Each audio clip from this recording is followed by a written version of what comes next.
Assalamualaikum warahmatullahi wabarakatuh. Selamat pagi, siang, sore, dan malam saya ucapkan untuk para pendengar podcast kali ini. Salam sejahtera untuk kita semua. Apa kabar kalian semua? Semoga teman-teman yang mendengar podcast kali ini dalam keadaan sehat, produktif, senang, dan ceria. Perkenalkan, saya Sylviananta sebagai host dari podcast kali ini. Sebelum memulai podcast, saya ingin mengingatkan kepada teman-teman untuk selalu mematuhi protokol kesehatan dan menerapkan 3M. Untuk podcast kali ini sangat menarik tentunya karena kita akan membahas mengenai bagaimana peran anak muda pada perekonomian di era digital 4.0 ini dengan judul Muda, Aktif, Kreatif, dan Inovatif sebagai peluang perekonomian dalam era digital 4.0 di masa pandemi yang diambil dari sebuah esai karangan dari Merlin dan Linda. Nah, Merlin dan Linda kali ini juga akan menjadi narasumber yang nantinya akan memberikan informasi sesuai dengan tema podcast. Langsung saja kita akan berkenalan dengan Merlin dan Linda. Halo semua pendengar podcast kali ini. Perkenalkan, nama saya Merlin Amanda Noversia dari SMK Negeri 2 Pacitan dengan jurusan akuntansi. Dan di sebelah saya, Halo teman-teman pendengar podcast, apa kabar semuanya? Semoga baik-baik saja ya, dan dalam keadaan sehat, tetap semangat meskipun pandemi seperti ini. Perkenalkan, saya Linda Afriani dari SMK Negeri 2 Pacitan dengan jurusan akuntansi. Senang sekali saya bisa ditemani oleh Merlin dan juga Linda. Merlin, Linda, bagaimana kabar kalian hari ini? Apakah sehat? alhamdulillah sehat walafiat Kak. Dan untuk Kak Linda, kira-kira kesibukan akhir-akhir ini apa ya, Kak? Pada akhir-akhir ini, saya menyibukkan diri dengan mengikuti kegiatan salah satu ekstrakurikuler, yaitu Accounting Club. Waduh, saya salut sekali dengan Merlin dan juga Linda yang walaupun pandemi sepertinya masih aktif-aktif saja di organisasi sekolah. Setelah saya membaca esai yang dikarang oleh Merlin dan juga Linda, saya sangat terkesima sih dengan susunan kata dan juga isi dari esai tersebut. Kalau boleh tahu nih, kenapa sih kalian bisa mengambil tema esai muda, aktif, kreatif, inovatif, dan produktif sebagai peluang perekonomian dalam era digital 4.0 di masa pandemi? Bisa dijelaskan mungkin? Baik, karena pandemi COVID-19 ini mengakibatkan terjadinya penurunan terhadap perekonomian Indonesia yang berakibat terhadap penurunannya pendapatan negara. Generasi milenial merupakan salah satu penggerak dalam ekonomi di era digital 4.0 ini. Karena generasi milenial sangatlah penting dalam kreativitas ekonomi di era digital 4.0 ini. Dan pandangan dari Diki Kartikoyono, Direktur Sumber Daya Manusia Bank Indonesia, mengatakan bahwa generasi milenial umumnya tech-savvy. Secara umum, mereka adalah generasi yang tidak mengalami kondisi sulit, namun mereka peka dengan perubahan teknologi atau gadget. Dan mereka tidak pernah terlalu berpikir panjang, cara menghadapi masalah juga berbeda dengan tuntutan orang tua. Proses pendidikannya juga berbeda. Apalagi di era pandemi seperti ini, ekonomi digital sudah pasti sangatlah bermanfaat. Untuk itu, peran kaum milenial sangatlah berperan penting dalam perekonomian di Indonesia. Karena generasi milenial pun pastinya memiliki skill serta ide-ide kreatif yang dapat mengembangkan ekonomi digital. Jadi bisa dibilang dalam keadaan pandemi seperti ini, sudah tentu kalau era digital 4.0 ini sangat menguntungkan atau bisa dibilang sebagai peluang ya. Ya benar sekali, justru malah bisa dikatakan sebagai kunci utama. Kok bisa dikatakan sebagai kunci utama sih?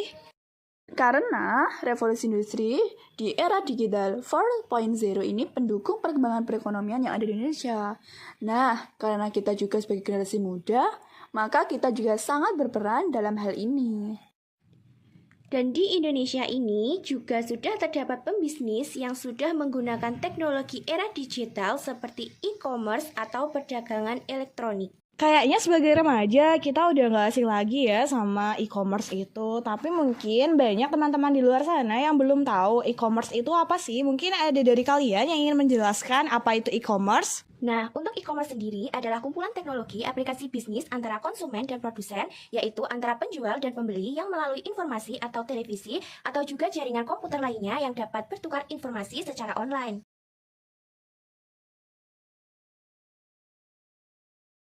Nah, contoh dari e-commerce sendiri ini apa? Iya, contohnya yang ada di Indonesia juga seperti Shopee, Tokopedia, Lazada, Blibli, dan sebagainya. Ada satu lagi sih pertanyaan yang timbul karena saya membaca esai karangan dari Merlin dan Linda ini. Mungkin juga teman-teman di luaran sana penasaran, mengapa generasi muda itu harus paham bahwa kolaborasi antara konsep ekonomi dan kreativitas ini perlu disadari oleh masyarakat. Baik, Karena inovasi dan ide-ide kreatiflah yang bisa meningkatkan ekonomi kreatif dan membuat perubahan pada sektor ekonomi Indonesia agar mampu bertahan di era digital. Generasi muda juga harus bisa memanfaatkan lingkungan sekitar dengan sebaik mungkin karena proses bisnis saat ini tidak hanya sekedar memproduksi barang dan menjualnya saja. Selain itu, kreativitas tentunya diperlukan untuk menyasar target market produsen. Nah, lalu berkaitan dengan ekonomi Indonesia yang kita ketahui semakin melemah ya karena banyak sekali APBN yang direalokasi untuk kesehatan dari masyarakat. Bagaimana sih saran dari Linda atau mungkin Merlin agar kita sebagai remaja dengan menerapkan perekonomian industri di era digital 4.0 ini dapat membantu meningkatkan perekonomian di Indonesia? Baik, seperti yang terdapat dalam judul esai kami, yaitu muda, aktif, kreatif, inovatif, dan produktif sebagai peluang perekonomian dalam era digital 4.0 di masa pandemi, kita sebagai generasi muda sudah tentunya harus selalu aktif, kreatif, dan inovatif serta produktif seperti halnya kita dapat membentuk suatu organisasi yang melibatkan generasi-generasi muda seperti kita dengan tujuan sebagai pengembangan perekonomian di Indonesia dengan era digital 4.0 ini. Ada satu lagi pertanyaan yang mungkin bisa dijawab oleh Merlin dan Linda terkait esai tadi, yaitu tentang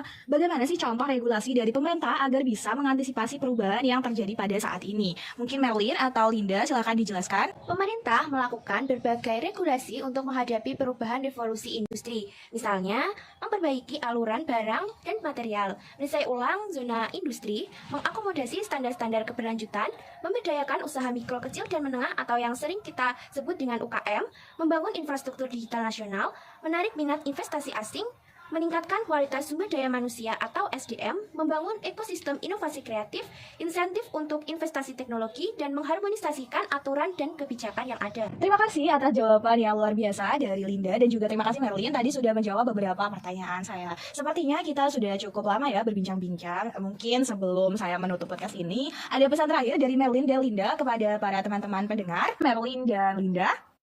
Pesan saya untuk para pendengar podcast kali ini, para generasi milenial khususnya harus mampu membawa masyarakat ke perubahan yang lebih maju. Misalnya dengan mengadakan kegiatan talkshow yang bertujuan untuk membentuk semangat para pemuda dan masyarakat khususnya di bidang ekonomi kreatif. Inovasi dan ide-ide kreatif merupakan hal yang meningkatkan ekonomi kreatif dan membuat perubahan pada sektor ekonomi Indonesia agar mampu bertahan di era digital. Itu saja pesan saya untuk para pendengar podcast kali ini. Nah, saya setuju sekali dengan pesan yang disampaikan oleh Merlin. Di sini saya hanya akan menambahi, sebagai generasi milenial, kita harus mampu mengoptimalkan kemampuan organisasi, mengembangkan usaha industri kreatif, mengoptimalkan kemampuan manajemen untuk mengelola usaha industri kreatif. Baik, itu tadi teman-teman sedikit banyak obrolan saya bersama kedua narasumber untuk podcast kali ini. Semoga apa yang disampaikan mereka dapat bermanfaat bagi kalian. Terima kasih saya ucapkan juga kepada Merlin dan Linda yang sudah bersedia untuk meluangkan waktunya menjadi narasumber di podcast kali ini. Saya Sulfiananta, pamit undur diri. Wassalamualaikum warahmatullahi wabarakatuh.